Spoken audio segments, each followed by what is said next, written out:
Okay, I'm speaking today about the last quarter moon in Aries, 13 July 2020, and I'm really looking forward to this talk. There's a lot here. It's one of the best things about astrology is that there's this ongoing dynamic interplay between the sky as it's unfolding and our realities. And there's a sense of wonderment. You know, we go outside, we see those conjunctions in the sky, we see the planets together, and the sun is consciousness. The sun is the planet that represents our consciousness. Vettius Valens calls it the organ of mental perception. That's Riley's translation. But it's this great perceiver that we all have. It's that also that greater awareness, that spiritual kind of container that everything is held in. I think it's important just to state also that the sun is the autonomy and sovereignty of self. From that place of autonomy and that place of sovereignty, then we can have interactive, interdependent relationships with others. Then there's this kind of conscious choice to work with someone and reach a goal together in an interdependent fashion. That it's summer now, right? It's a solar moment. The sun rules Leo. The sun has an affinity to Cancer because it's the other luminary sign, the moon sign. This Edvard Munch painting, the Norwegian painter, he's got a painting called The Sun, and one of my favorite paintings. This painting, I think, exhibits and shows what the sun is. I mean, there's this central solar figure that then has these rays radiating out over the rest of the landscape. And I really love the color choice here because it's light pastels for the colors. And I think that light feature of the coloration really shows us how much the sun and the rays of the sun permeate everything in reality. The Search for God in Ancient Egypt by Jan Assmann, Cornell University Press, 2001.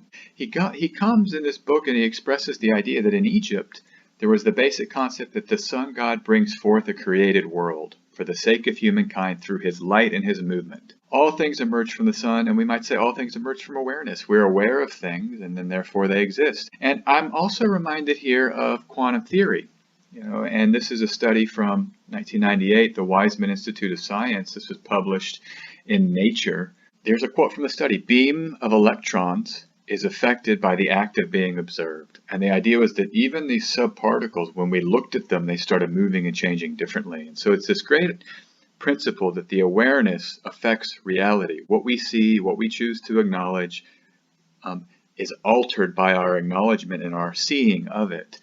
And these are the two configurations that are most important or most striking for my astrology for this next lunar quarter. The sun will oppose Jupiter, 22 Cancer, 22 Capricorn, on 14 July in the morning in Central Europe. Okay, the sun will conjoin the fixed star Procyon at 26 Cancer on 18th July, this last quarter moon chart.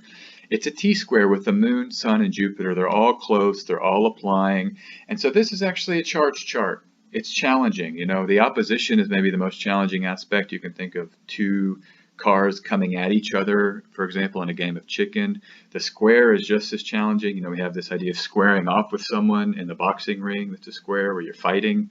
And this is the first Aries moon activating that Mars-Saturn square that is our new reality for 6 months. Maybe this is the beginning of this story of what is happening in your life and what this next 6 months might be about for you. Remember, the moon is the great trigger of the sky. It triggers up these transits and other configurations. And so when the issues emerge, we can take notes and get a sense of what our lessons might be or what our issues might be. This moment is heavy with cardinal energy now. And you see here 6 of the 9 planetary points that I'm examining are in cardinal signs, and the 3 are immutable signs. One way to look at this is saying that it's all about that action and initiation, which the cardinal signs represent, but there's no fixed signs.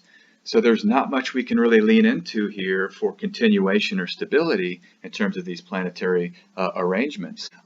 But the other thing is that the elements in this chart are balanced. And I look at the 7 traditional planets in the nodes for purposes of these lectures. It's balanced elementally. So there's wide opportunity for focus. If you want to think about Earth, you might have ability to access that Earth energy, the Capricorn in your chart where you have Saturn and Jupiter. There's planets in air signs. You've got Venus and Gemini. You've got water signs with it being Cancer season and Mercury stationing direct in this chart, getting ready to move forward. I want to also mention here James Holden. This is James Herschel Holden, the famous American astrologer who did a bunch of translation work. In the history of horoscopic astrology, he goes through and he sort of restates Dorotheus. So Dorotheus talks about these cardinal signs indicating you might commence this action a second time. So it's all about beginnings. It's not necessarily about continuation or following through. It's about the beginning of an action. And I think knowing the why we're initiating something is a really, really powerful thing to know, and it fits with this theme of the sun, right? When we have awareness to our actions and our motivations, it can really help us determine if this action is going to be in service of those goals, or if this is something that's just reacting and reactive. This idea of choice and autonomy and kind of willingly saying yes to something because it's been well considered, I think is part of what we can bring into this energy. Next is that Saturn and Mars are both domiciled in this chart. So Mars is doing martial things, Saturn is doing Saturnian things, and we're going to feel both. They're both very strong in the sky, and so, but as I've said before, Saturn is an earlier position here in the zodiac, and so Saturn might have the upper hand here. We might feel a little bit more Saturnian than martial. So anger is coming. I think you're seeing this all over the globe. People are frustrated. Their plans have been affected by what's happening in the world, and there's this sense of an anger reaction. So this story was about that businesses in Leicester were wanting extra help from the government, and they didn't get it, and so they're angry, they're concerned, and they're worried. One MP from Leicester West says she's, quote, so angry. But the president of Serbia, he had announced the plans for a second lockdown to protect from coronavirus, and then there was these violent protests in Belgrade, an eruption of protests. Here's another set of stories from the BBC that the emergency money isn't going to save every job, that their public spending they're going to have to spend a lot more money to protect people during this lockdown. So there's this real crisis right now as things are shutting down and we're grappling with the changes in our world. And anger is a response. It's a real martial response and a Mars and Aries response. I wanted just to meditate on briefly the transmutation of anger. You know, when we feel angry, which is valid, anger is a normal and natural feeling where we get angry at things, but it's how we process it, how we channel it. What do we use the angry feeling for? It's good to explore your Mars in your natal chart. Okay, where's your Mars? What sign is it in? What house is it in? And those themes, I think, can give you an invitation or an opportunity to maybe find a way to express your anger that's productive, that's healthy, that's healing. Let's say you've got Mars and Sagittarius in the third house. Maybe you want to look into reading books or studying or writing down your anger or communicating it to your relatives or friends. Exploring where Mars is in your chart and what it's doing for you is highly recommended here. So next I want to just check out some historical configurations here. The last time Mars was in Aries, the Sun was in Cancer, and Saturn was in Capricorn was 1783. It's happening now. There was a little pocket, a wee small pocket in 1990. It's the only other time we've had it since 1783, and we're now in the present. And look what happened here. This is when German reunification really ramped up. East and West Germany merged economies. The East adopted the German Deutschmark. The inter-German border ceased operation. That all happened on 1 July 1990. In 1990, Jupiter was in Cancer, so Jupiter had a lot more power.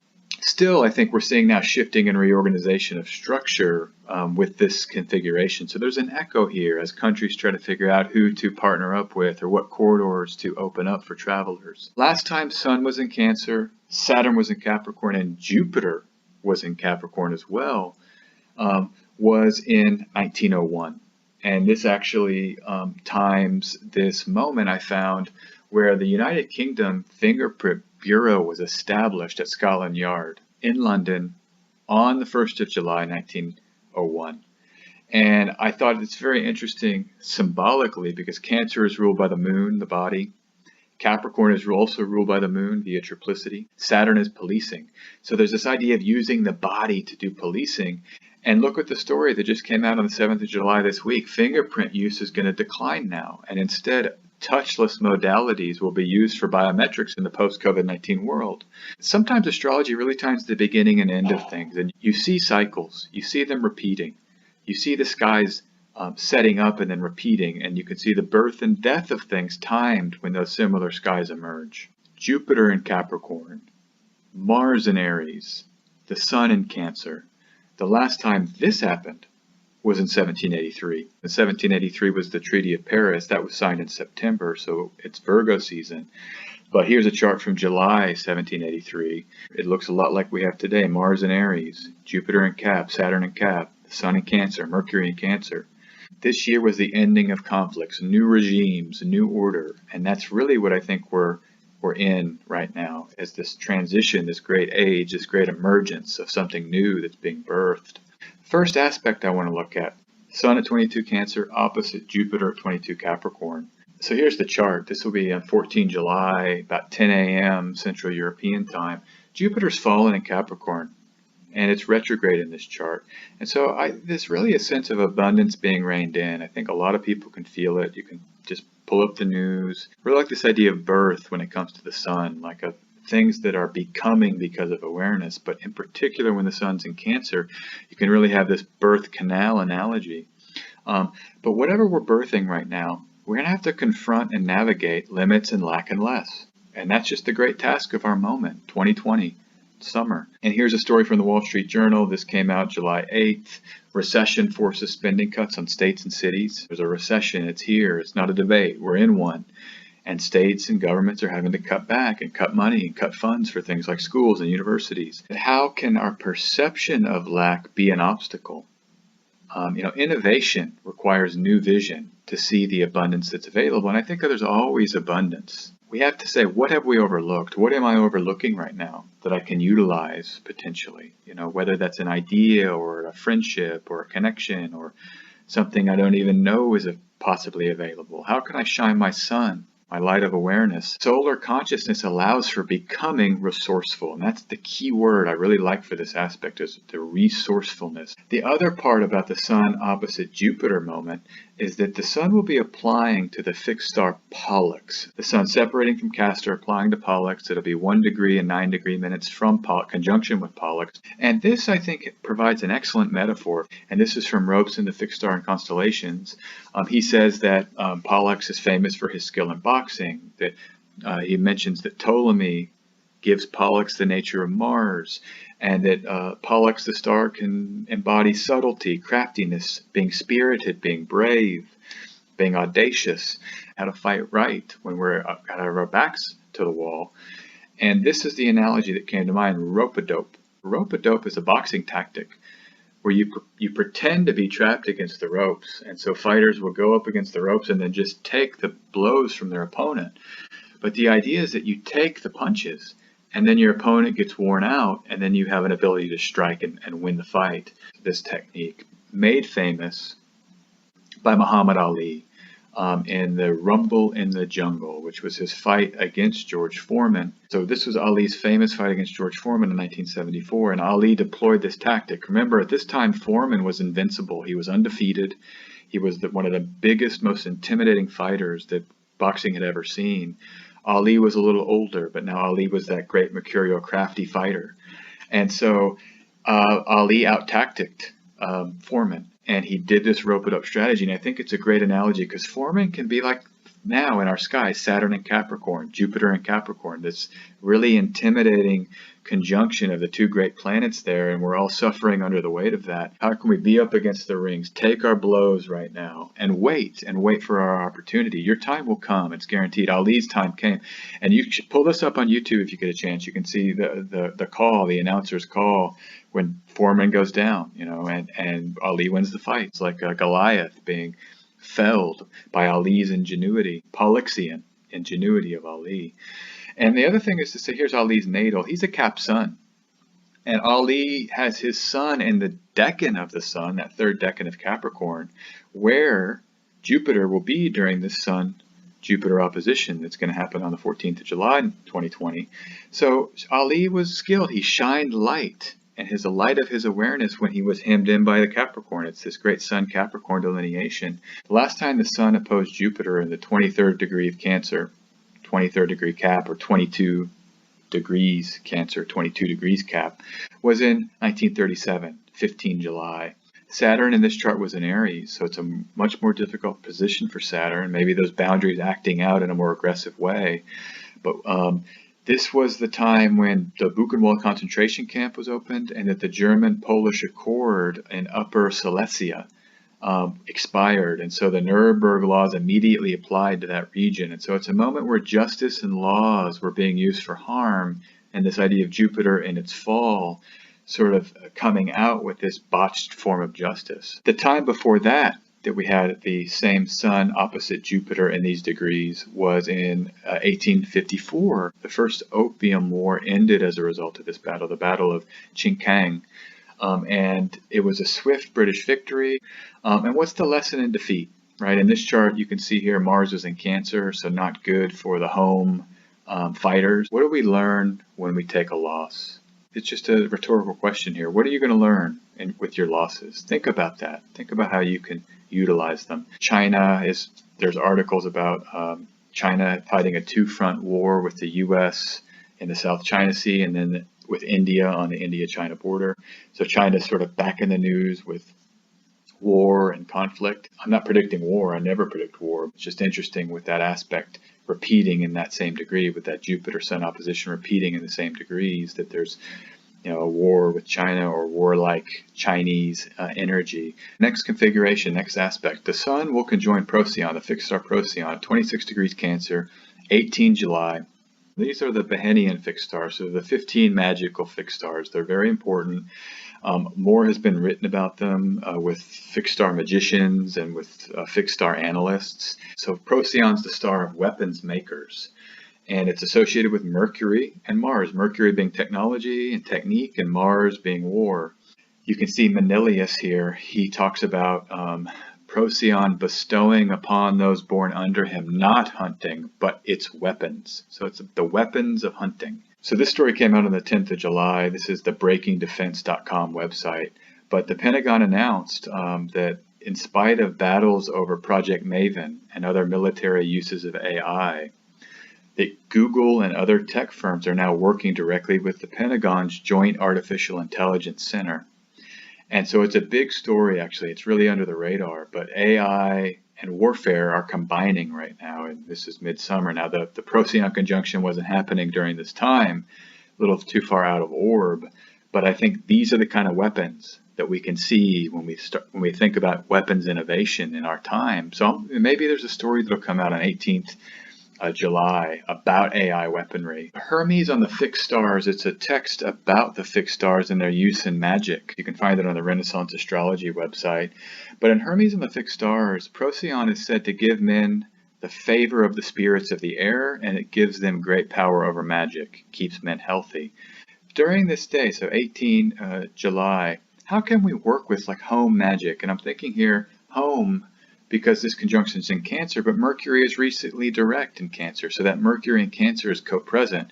Mercury is the planet of magic, recently direct, giving us some activation of maybe that mercurial power or stuff we haven't had access to for the last 3 weeks. And with Mars overcoming Mercury from Aries, I think that martial passion, power, and action oriented approach is something that we can lean into during this magical moment with the Sun Procyon conjunction. It's a biblical verse. It's all over the Bible, actually, but this is Matthew 7:7 from the King James Bible. Knock and it shall be opened unto you.